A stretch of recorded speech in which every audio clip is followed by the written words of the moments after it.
If you walk through your garden in August and notice some of your perennials looking crowded, weak in the center, or strangely smaller than they were last year, don't ignore it. August can be one of the most important windows of the gardening season for dividing certain established perennials. But here's the part that can save you from making a very expensive mistake. Not every perennial wants to be divided in August. Some plants actually respond beautifully when you split them at this time of year, while others can suffer severe transplant shock, lose their roots, or simply fail to survive. So today, on Savage Harvest and Heal, we're going to uncover 7 perennials that may benefit from division in August, followed by 7 that you should leave completely alone. And stay until the end, because the last mistake is one many experienced gardeners still make. Before we start, there's one important rule. August division depends heavily on your climate. In cooler regions, where late summer is already beginning to transition toward fall, dividing can be excellent because the soil is still warm while temperatures are starting to moderate. In extremely hot climates, however, August division can be stressful, especially during drought or heat waves. If your garden is experiencing brutal heat, delay the job until temperatures cool down, unless the plant absolutely needs attention. The goal isn't simply to divide because the calendar says August. The goal is to divide when the plant has the best chance of producing new roots before winter. Number 1 is bearded iris. If you've ever seen a beautiful iris bed turn into a crowded jungle of leaves with fewer and fewer flowers, overcrowding could be the reason. Bearded irises grow from thick underground structures called rhizomes, and over time, those rhizomes multiply and become tightly packed. When that happens, individual plants compete for water, nutrients, sunlight, and space. The center of the clump can become less productive while newer growth pushes outward. Late summer, especially after flowering has finished, is traditionally a good time to divide many bearded irises. When dividing bearded iris, don't simply chop the entire clump into random pieces. Carefully lift the plant and separate the rhizomes. Look for healthy, firm sections with good roots and visible growth points. Older, exhausted sections can be discarded, while vigorous pieces can be replanted. One of the biggest mistakes is planting iris rhizomes too deeply. In many climates, the top of the rhizome should remain close to the soil surface, with the roots covered, but the rhizome itself receiving plenty of air and sunlight. Planting it too deeply can encourage rot and reduce flowering. After dividing, water thoroughly. Then keep the soil reasonably moist while the new divisions establish. Number 2 is daylily. Daylilies are tough, beautiful, and surprisingly forgiving, which makes them one of the best candidates for division when established clumps become overcrowded. A daylily that once produced dozens of flowers may eventually produce fewer blooms simply because the clump has become too dense. You may also notice that the leaves look congested and the plant seems to be taking over the space around it. That's a signal that the underground crown has multiplied significantly. To divide a daylily, dig around the entire clump and lift as much of the root system as possible. You can separate the crowns by hand if they're loose enough, or use a clean, sharp tool when the roots are tightly intertwined. Each division should have a healthy crown and a reasonable amount of roots attached. Don't make tiny pieces just to create more plants. Larger, stronger divisions usually establish faster.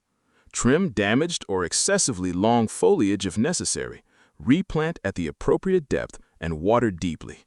Within time, those divisions can develop into vigorous new clumps. Number 3 is hosta. Hostas are famous for their ability to tolerate shade, and mature hostas can become enormous. If you have a hosta that has occupied the same spot for years, you may eventually notice the clump becoming so large that it crowds neighboring plants. This is a perfect opportunity to divide it, especially in regions where late summer temperatures are becoming more manageable. The trick with hostas is to avoid treating the root ball like a piece of firewood. A mature hosta can have an extremely dense root system, so work patiently. Lift the plant, identify individual crowns, and separate them carefully. Each division should contain at least one healthy growing point and a useful amount of roots. Replant immediately so the roots don't dry out. Because hostas lose water quickly through their large leaves, consistent moisture is especially important after division. If the weather is unusually hot, temporary shade can reduce stress while the plant gets established. Number 4 is coral bells, also known as heuchera. These colorful foliage plants can become woody or stretched at the center after several years, particularly when they're growing vigorously. Dividing and refreshing them can help rejuvenate the planting. However, coral bells aren't quite as forgiving as daylilies, so gentle handling matters. Instead of aggressively hacking apart the entire plant, look for healthy crowns and carefully separate them. Remove old, damaged, or excessively woody sections. Replant the vigorous portions in well-drained soil. One important warning is that the crown should not be buried deeply. A buried crown can stay wet and become vulnerable to rot. Give the new divisions enough moisture to establish, but don't keep the soil constantly saturated. Good drainage is just as important as watering. Number 5 is garden phlox. Tall garden phlox can form large, dense clumps that become less vigorous in the center. Crowding can also increase the risk of poor air circulation, which can contribute to foliar problems, such as powdery mildew. Dividing an established clump can give the plant more room and improve airflow. If you're dividing phlox, aim for healthy sections rather than tiny fragments. Lift the clump, separate it into manageable pieces, and replant them at the proper depth. Water well after planting, and don't allow the new divisions to dry out during their first weeks. If your August is exceptionally hot, wait for a cooler period rather than dividing during the hottest part of the day. Early morning or evening is generally much kinder to newly divided plants. Number 7 is sedum, particularly clumping varieties such as autumn joy type sedums. These tough plants can form substantial crowns over time. Division can help maintain vigor and prevent the center of an old clump from becoming weak or crowded. Late summer can be useful because the plants are established and the growing season still has some time left. When dividing sedum, use a sharp, clean spade or knife to separate healthy sections. Replant them in well-drained soil and avoid excessive watering.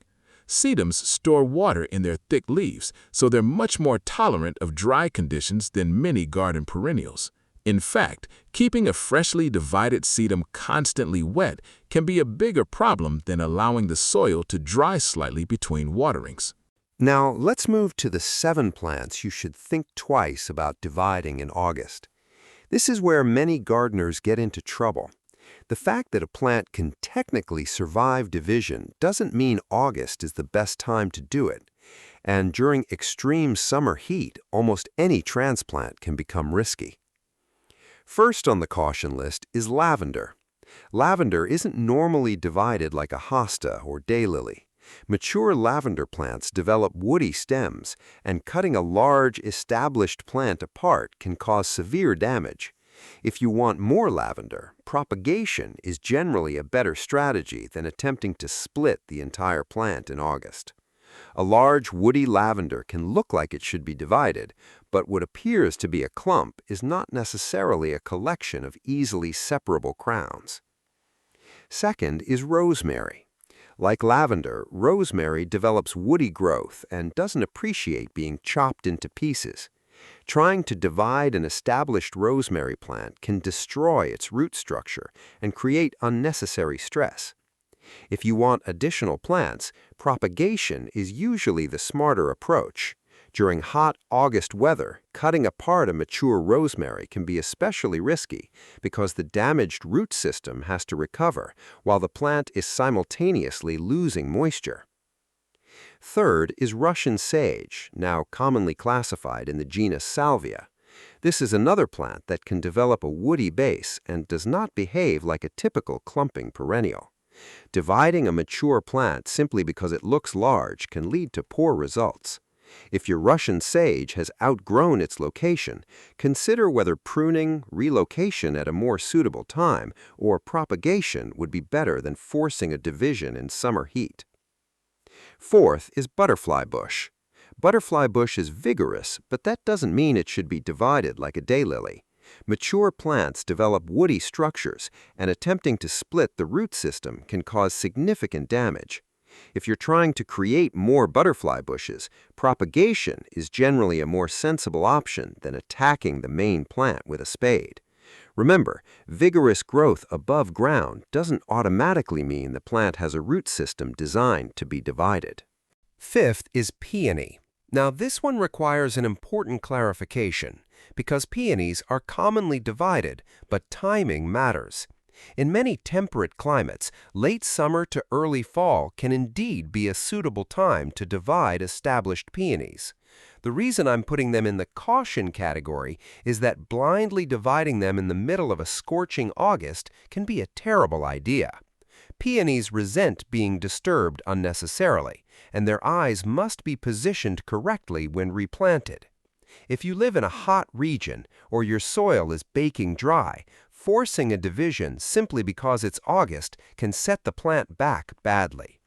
If you do divide a peony at the appropriate time in your climate, make sure each division has healthy roots and several viable eyes, and don't bury those eyes deeply. One of the most common reasons newly divided peonies fail to flower is planting them too deep. So peony isn't an absolute never divide in August plant. It's a don't blindly follow the calendar plant. Sixth is ornamental grass. Many ornamental grasses are best divided in spring when they are actively beginning new growth. Trying to divide a large established grass clump during the hottest part of August can be exhausting for the gardener and the plant. The root mass can be incredibly dense, and cutting it apart may remove a significant amount of functioning roots. If your ornamental grass isn't overcrowded enough to require immediate action, waiting for a more suitable season is often the safer move. Seventh is bleeding heart. Bleeding heart can go dormant as summer progresses, especially in warmer climates. That means what looks like a dying or disappearing plant isn't necessarily a plant that needs to be dug up and divided. Disturbing a dormant or heat-stressed plant can create unnecessary problems. Depending on your species and your climate, division is generally better timed around active growth and cooler conditions. If the foliage has disappeared in summer, don't assume you've lost the plant. The underground crown may simply be resting. So, how do you know whether your perennial is actually ready to be divided? Look for several signs. The first is overcrowding. If a plant has expanded far beyond its original space, division may be useful. The second is a dead or weak center surrounded by vigorous growth around the edges. The third is noticeably reduced flowering despite otherwise healthy conditions. The fourth is severe congestion, where stems are competing for space and airflow. And the fifth is a plant that has simply become too large for the location. But there's another rule that is even more important. Don't divide a plant just because you can. Division is a form of surgery for your garden. You're cutting through roots, disturbing soil, and temporarily interrupting the plant's established system. If the plant is healthy, appropriately sized, and flowering beautifully, you may not need to touch it at all. And here's the August survival trick many gardeners overlook. Watch the weather before you divide. If the forecast shows several days of extreme heat, intense sun, or drought, wait if you can. A newly divided plant has fewer established roots to supply water to its foliage. That's why a plant that normally survives dry conditions can suddenly wilt after division. Water the garden deeply before the job if conditions are dry. Divide during the cooler part of the day. Replant immediately and keep the root zone consistently moist while the divisions establish.